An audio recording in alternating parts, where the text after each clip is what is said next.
அனைவருக்கும் வணக்கம். இன்றைய பதிவில் வலம்புரி சங்கை வீட்டில் வைத்து எப்படி வழிபாடு பண்ணலாம், அதனால் என்ன பலன்கள்லாம் கிடைக்குங்கிறதான் இன்றைய பதிவாக கொடுத்துருக்கேன். வீடியோவை முழுசாக ஸ்கிப் பண்ணாமல் பாருங்கள். இது வரைக்கும் நம்மளுடைய சேனலை சப்ஸ்கிரைப் பண்ணலன்னா ப்ளீஸ் சப்ஸ்கிரைப் பண்ணுங்கள். Welcome back to our channel Tharangai Pradesh. வீட்டில் எல்லா சங்கையும் நம்ம வைத்து வழிபாடு பண்ணுறது கிடையாது. பெரும்பாலும் வலம்புரி சங்கம் மட்டும்தான் வைத்து வழிபாடு பண்ணுறோம். இதுக்கு முக்கிய காரணமே வலம்புரி சங்கம் தெய்வீக தன்மை வாய்ந்ததாக இருக்குது. இதுலேயும் ஆண் சங்கில் மட்டும் பார்த்தா ஓம் என்ற நாதம் கேட்கும்.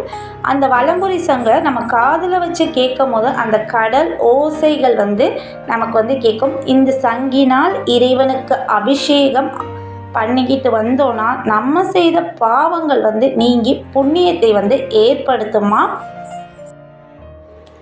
சங்கினை வீட்டில் வைத்து வழிபட வேணும்னா அதுக்குன்னு சில வழிமுறைகள்லாம் இருக்குது. அந்த முறைப்படி தான் நம்ம சங்கை வீட்டில் வைத்து பராமரிக்க வேண்டும். எப்பொழுதுமே சங்கு காலியாக இருக்கக்கூடாது. ஏன்னா சங்குங்கிறது தண்ணியிலே இருந்த பொருள் இல்லையா, அதனால் எப்பொழுதுமே சங்கில் ஜலம் இருந்துக்கிட்டே தான் இருக்கணும். ரெண்டாவது பார்த்தா தரையில் சங்கை வைக்கக்கூடாது. இது மாதிரி ஒரு தட்டோ இல்லை சிவப்பு நிற துணியோ அதன் மீது வைத்து வழிபாடு பண்ணலாம். எவர் சில்வர் பொருளை வைக்காதீங்க. அது தெய்வீக தன்மை அற்றது எவர் சில்வர். அதனால் அதை பூஜைக்கு பயன்படுத்த வேணாம். சங்குங்கிறது மகாலட்சுமிக்கு உரிய பொருளாக கருதப்படுது. முனிவர்களும் தேவர்களும் பார்க்கடலை கடைந்த போது மகாலட்சுமியோடு துணையாக இந்த சங்குலாம் வந்தவாசி. இதையும் நம்ம மகாலட்சுமி அம்சமாக தான் கருதுகிறோம். அதனாலேயே சங்கில் ஜலம் விட்டுட்டு அதில் பச்சை கற்பூரம், மஞ்சள் தூள், ஏலக்காய் இந்த மாதிரி வாசனையான உள்ள பொருளை எப்பொழுதுமே போட்டு வைக்கிறது நல்ல ஒரு பாசிட்டிவ் எனர்ஜி தரும். சங்கு இருக்க வீட்டில் சங்கை வைத்து பூஜைகள் பண்ணிக்கிட்டு இருந்தோம்னா அந்த வீட்டுக்கு துர்சக்திகள் நெருங்காதுன்னு சொல்லப்பட்டிருக்கு.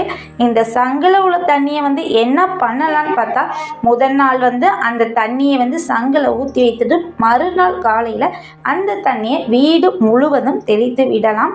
அதனால வீட்டில் உள்ள நெகட்டிவ் தாட்ஸு முழுவதுமாக நீங்கும். இப்போ இதோட நான் பார்த்தேன்னா கொஞ்சோண்டு ₹1 காயினும் துளசி தளம் 2 போட்டிருக்கேன்.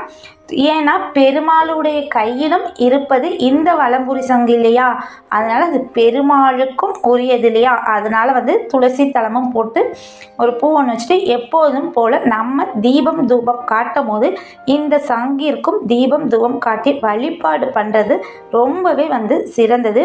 இந்த மாதிரி நம்ம பண்ணிக்கிட்டே வரும் பொழுது வீட்டில் மகாலட்சுமிக்கு உரிய பொருட்கள் இருக்கும் போது மகாலட்சுமி நிச்சயமாக அந்த வீட்டில் வாசம் செய்வதாக குறிப்பிட்டிருக்காங்க. இந்த சங்கில் ஊற்றப்பட்ட நீரை நம்ம குடிக்கும் போது உடல் உள்ள பலவிதமான பிரச்சனைகள்லாம் குணமடைன்னு குறிப்பிட்டிருக்காங்க. இந்த பூஜையை வெள்ளி செவ்வாய்க்கிழமையில் பண்ணிக்கலாம். அப்படின்னா சனிக்கிழமை கூட பண்ணலாம். சனிக்கிழமை ஏன் பண்ணலாம் நான் சொல்கிறேன்னா, பெருமாள் இருக்கக்கூடிய இடத்தில் நிரந்தரமாக மகாலட்சுமி வாசம் நிச்சயமாக செய்வாங்க. இது என்னுடைய ஒரு அனுபவபூர்வ உண்மை. இந்த பதிவு உங்களுக்கு பிடிச்சிருந்துச்சுன்னா மறக்காமல் என்னுடைய சேனலை சப்ஸ்கிரைப் பண்ணிங்க. வீடியோவுக்கு ஒரு லைக் கொடுத்துருங்க. பாய்.